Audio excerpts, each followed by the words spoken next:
Welcome everyone. So this is 5 a day, something which I hope we'll be doing certainly this week and maybe for weeks to come. The start of the 5th week of lockdown. 5 a day, if you kind of remember, started earlier this century over here in the UK, about 2003 I think, when the government decided to encourage everybody for their health to have 5 a day.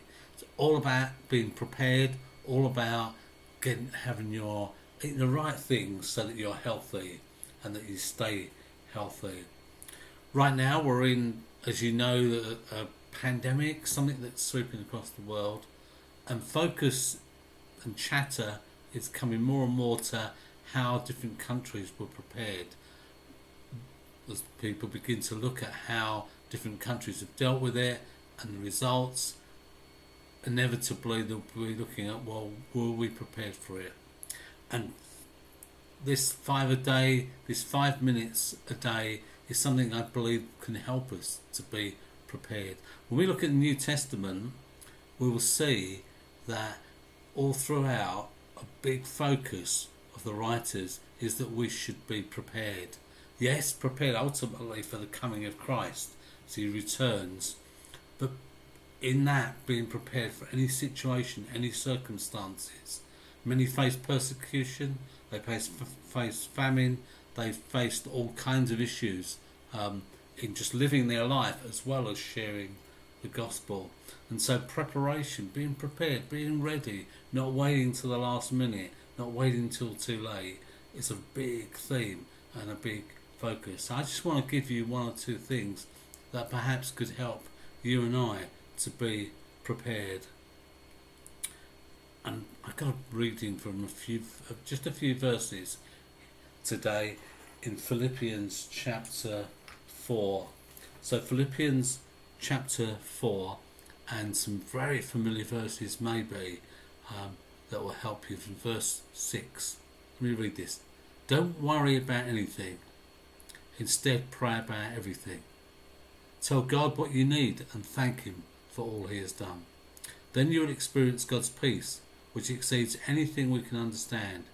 His peace will guard your hearts and minds as you live in Christ Jesus. And now, dear friends and sisters, brothers and sisters, one final thing. Fix your thoughts on what is true and honourable and right and pure and lovely and admirable. Think about things that are excellent and worthy of praise.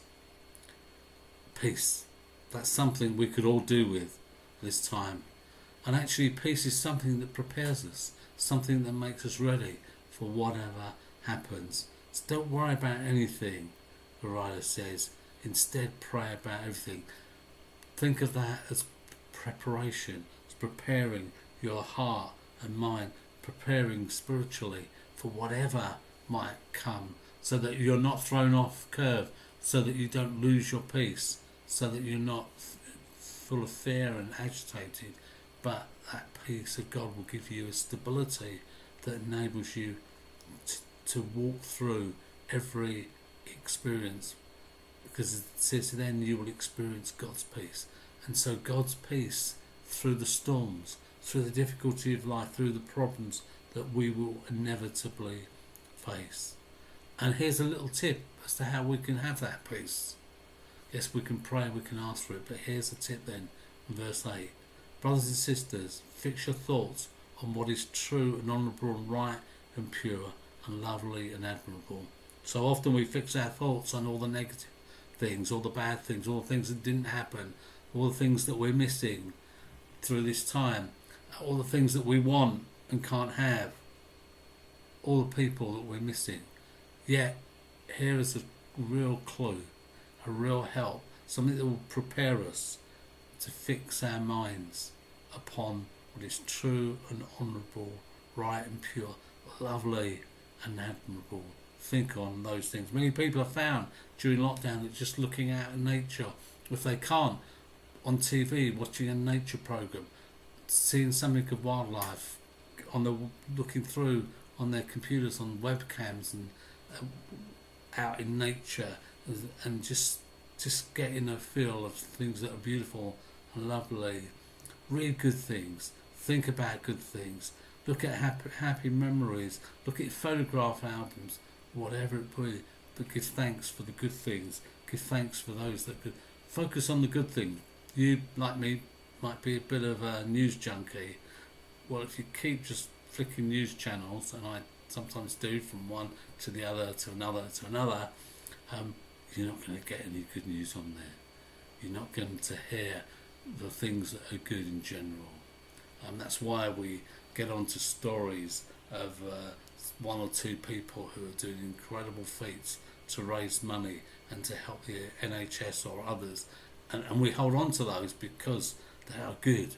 And so think about the good things, think about beauty, and then you will know something of the peace of God through these times. So this is Ken signing off this morning, your first of your 5 a day this week, and I hope you'll come and join me again at 9 o'clock tomorrow, same time, same channel. Probably I'll be in the same room, but I might be out of my office.